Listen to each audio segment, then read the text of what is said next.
боектун келип чыгышы тырмакка ар түрдүү сүрөттөрдү тартууга мүмкүнчүлүк берди. Тырмакка сүрөт тартуу искусствосунун келип чыгышына индиялык айымдардын колдоруна тарткан сүрөттөрү себеп болгон. Ал эми тырмакты узун кылып өстүрүп, ага гүлдүн сүрөтүн тарткан алгачкылар япониялык гейшалар. Бүгүнкү күндө да тырмак боеонун бир канча түрү пайда болгон. Алсак термалак. Акыркы убакта популярдуу болуп жаткан термалак температурага ыңгайлашып түсүн өзгөртөт. Мисалы, суукта түссүз өңүн сактаса, ал эми ысыкта түстүү өңгө алмашат. Эмесе бүгүн дал ушул ыкманы Нури сулуулук борборунун майстери Гүлзат Абакирова көрсөтүп берет. Саламатсызбы, Гүлзат айым? Мына көпчүлүк айымдар кызыккан, көпчүлүк айымдарды суктандырган маникюрга биз дагы келдик. Ушул сиздердин ишиңиздер менен таанышалы, көрөлү депчи. Анткени багы майда көрүнгөнү менен абдан бир кылдаттык, чоң жумуш экен десек болот. Сиздин тырмагыңыздын формасына жараша биз азыр квадрат формасын кылабыз.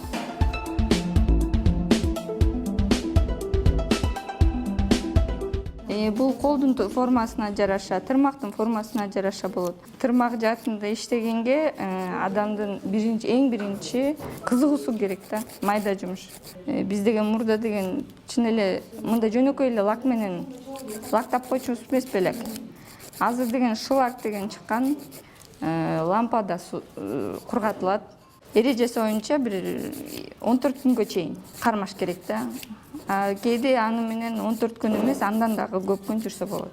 Кийинки этап кандай болот? Кийинки этап бул жумшарткыч. Биздин биринчи кутикулаларды деп коебуз, ошолорду жумшартабыз азыр.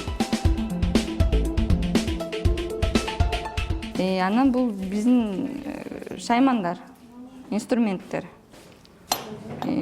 Биринчи деген стерилизация кылынган. Ашыкча эттерди десекпи, алып жатасыз да бул тырмак боегонго даярдап. Боегонго дайындап, бул тырмактын көркүн бузган бул ашыкча эттерди алабыз да.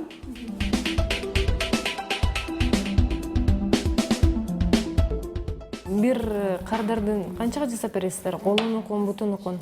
Азыр акция жүрүп жатат. Акыркы немеге чейин, август айынын аягына чейин. Колдун тырмагын ушундай башынан баштап аягына чейинкисин 500 сомдон, анан кийин буттукун болсо 700 сомдон. Кийинки этап тырмакты дайындоо, боеого дайындайбыз. Ар бир тырмактын үстүндө ар нерсе калып калышы мүмкүн. Жээктеринде ошолорду тазалап алып салабыз. Мындай жумшак бафик деп коебуз. Ошону менен. Сиздин каалооңуз боюнча сиз тандаган дизайн бул французский дизайн деп коет, френч дейбиз. Учун чийип тартабыз. Анан кийин камуфляж деп коебуз, өзүнүн цвети өтө бир өзгөчө өң. Буну биз термоцвет дейбиз.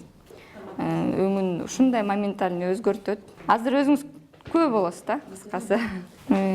Дегенде биз базаны менен боейбиз. Бул эң негизгиси. Ошол лакты кармап турганда ушу база. Гүлзат айым, айтсаңыз, эми ушул маникюрду эң негизгиси үйдө кылса болобу айымдар? Болот. Көпчүлүк айымдар азыр үйлөрүндө кылышат. Бул лампа бар, лампаны бул өтө өзгөчө лампа десек болот. Бул жакта ободочек бар. Ошол кырына коесуз. Канча убакытта кургатат? Биринчи база деген 30 секундтан өйдө 1-2 минуттага чейин. Негизи лампалардын өзүнүн түрлөрү бар. Бөлүнгөнү LED лампа жана UV лампа деп бөлүнөт. LED лампада майда лампочкалар болот, а UV лампада ультрафиолет чоңураак лампочкалар болот. Аны улама алмаштырып колдонот. Анан булардын кубаттуулугу болот. Негизи шлакты кургаткан кубаттуулук 36 ваттан жогору болуш керек. Канчалык ватты жогору болсо кубаттуулугу ошончолук тезирээк болот. Азыр бир өңдө кандай лак коюп жатасыз? Жанагы айтып аткан биринчи основной лакты коюп атабыз. Камуфляж деп коебуз. Муну термо өңдейсек болот. Температурага жараша өзгөртөт. Температура улам ылдыйлаган сайын, төмөндөгөн сайын кызарып өңүнө келип баштайт. Канча кат коюш керек? Бул өңдү деген 2 кат койсо жакшы өңүнө чыгат.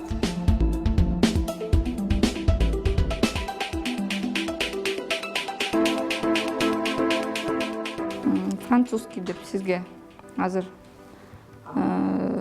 боеп атам. Мунун түрлөрү бар. Глубокая улыбка деп коет. Прямая деп коет. Сизге средняя улыбка френч тартып жатам.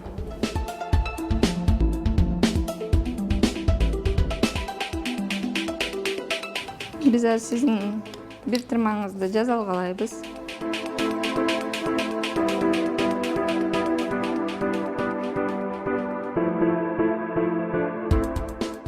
Кээде эс алдырып турса болот. Тырмакты багы тырмак ар дайым эле күн көрбөй багы ар дайым жабылып тургандагы кичине зыян берет.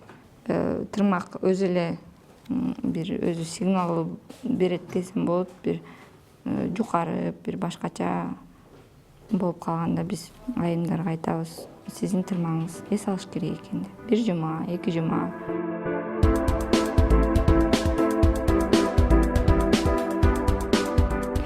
Биздин акыркы этап десем болот.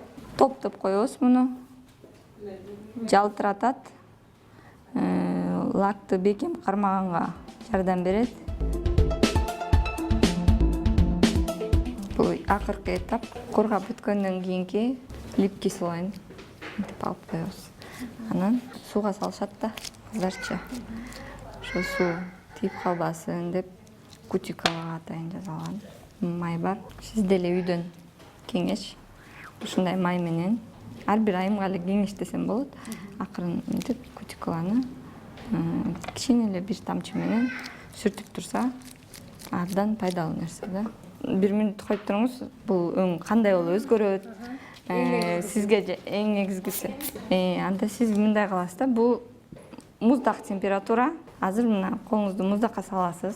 Эми болсо алып чыгыңыз. Муздак өңдө бул ушинтип өңүн өзгөртөт. Кайра бул жылуу сууга салсаңыз, моментально кайра өзүнүн өңүнө келип калат. Бул канча 2 жума дедимби, 2 жумага чейин ушундай өңүн сактайт. Алдыда айтылгандай тырмак боёнун бир нече ыкмасы жана түрү бар. Алсак суунун жардамы менен суу куюлган идишке 2-3 түстөгү лакты биринин үстүнө экинчисин тамызып, тиш чукугуч менен сызыкча жүргүзүңүз. Эми тырмактарды суудагы сүрөттүн үстүнө тийгизип, кайра этияттык менен суудан чыгарыңыз. Тырмактын тегерегиндеги ашыкча лакты кетирүү үчүн гебезди ацетонгум алып, тазалап, үстүнөн бекемдөөчү түссүз лак сүйкөп коюңуз. Тырмакты гезиттин жардамы менен кооздосо болот. Алгач тырмактын негиз боло турган лак менен боёо керек. Андан соң идишке куюлган спиртке гезитти малып, боелгон манжага жабыштырып, 10 секунд кармаңыз. Баракты этияттап сыйрып, үстүнөн бекемдөөчү лак боюп коюңуз. Ашыкча боектор ацетонго малынган кебез менен тазаланат. Дагы бир ыкма бул губка менен. Адегенде нымдалган губканы каалаган түстөгү лакка басып алыңыз. Аны боелгон тырмакка басуу керек. Акырында бекемдөөчү лак менен боелот.